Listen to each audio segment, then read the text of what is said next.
Assalamualaikum warahmatullahi wabarakatuh. Selamat pagi dan salam sejahtera buat kita semua. Pada kesempatan kali ini, kami akan menjelaskan suatu materi yang berjudul Manajemen dan Organisasi.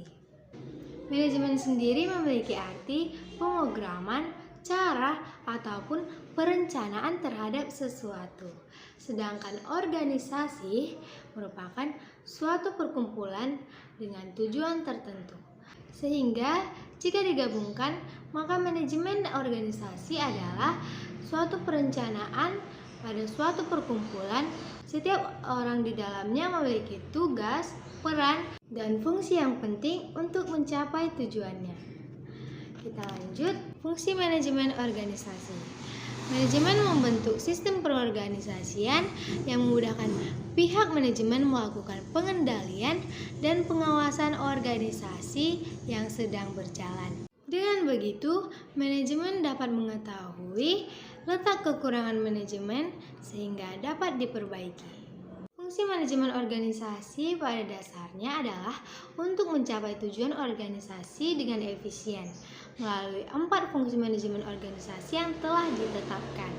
Yang pertama, planning atau perencanaan. Yang kedua, organizing atau pengorganisasian.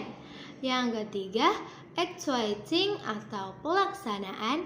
Yang keempat, controlling atau pengawasan. Baiklah, selanjutnya akan dijelaskan oleh teman kami. Terima kasih. Baik, saya akan melanjutkan materinya. Yang pertama, A.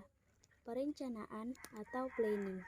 Perencanaan adalah sebuah proses perdana ketika hendak melakukan pekerjaan, baik dalam bentuk pemikiran maupun kerangka kerja agar tujuan yang hendak dicapai mendapatkan hasil yang optimal. Dan yang kedua adalah B. Pengorganisasian atau organizing.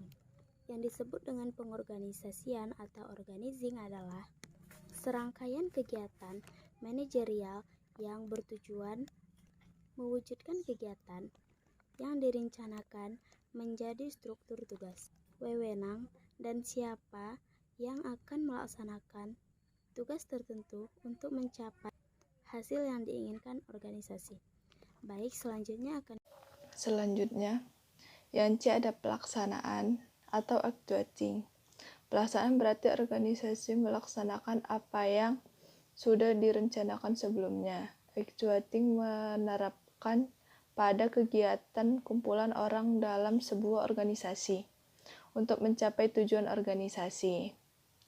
Dan yang D itu ada controlling atau pengawasan atau pengendalian. Pengawasan berarti manajer mengawasi bagaimana proses pelaksanaan kegiatan oleh pegawai. Controlling juga termasuk penentuan apakah tujuan organisasi bisa tercapai dengan rencana dan pelaksanaannya kegiatan tersebut. Saya akan menjelaskan struktur organisasi. Berikut adalah struktur organisasi. Yang pertama, direktur utama, kemudian direktur, di bawah direktur, manajer yang terbagi menjadi 2. 1. Manajer pemasaran, 2. Manajer produksi.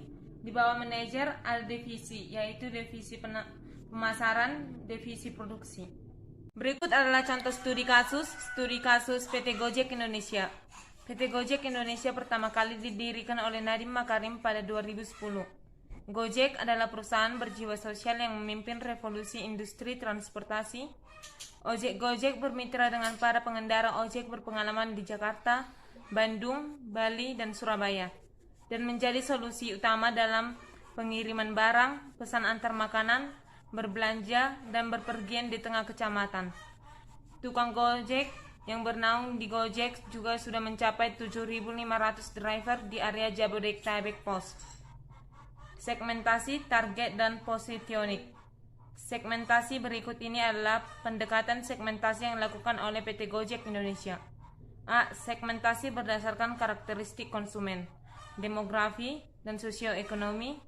Segmentasi karyawan, masyarakat tengah, mahasiswa juga pelajar, psikografis, menengah ke bawah, menengah ke atas, geografi, Jakarta, Bandung, Surabaya, Medan, Manado, dan lain-lain.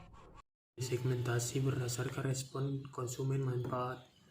Berdasarkan layanan yang diberikan, yaitu berupa antar penumpang, kirim paket, dan pesan makanan atau barang. Pengguna berat, menengah, dan ringan. Respon promosional. Berdasarkan respon konsumen, dilakukan loyalitas. Konsumen loyal dan kurang loyal. Targeting Gojek. Melakukan pasar target dengan mengabaikan perbedaan segmen pasar dan menawarkan satu macam produk kepada seluruh pasar. Karena jasa yang ditawarkan oleh Gojek ini dirasa bisa dinikmati atau dipakai untuk Gojek semua kalangan terhadap promosi yang ditawarkan Gojek.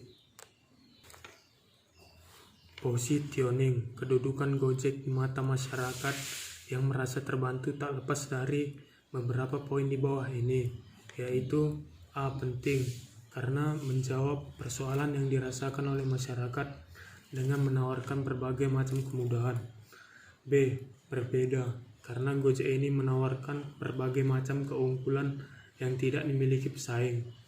C. Superior, jasa yang ditawarkan banyak, memiliki keunggulan seperti personal shopping dan juga kurir. D. Pelopor, jasa transportasi umum yang menawarkan keprofesionalan. E. Terjangkau, karena harga yang dipatok disesuaikan dengan konsumen.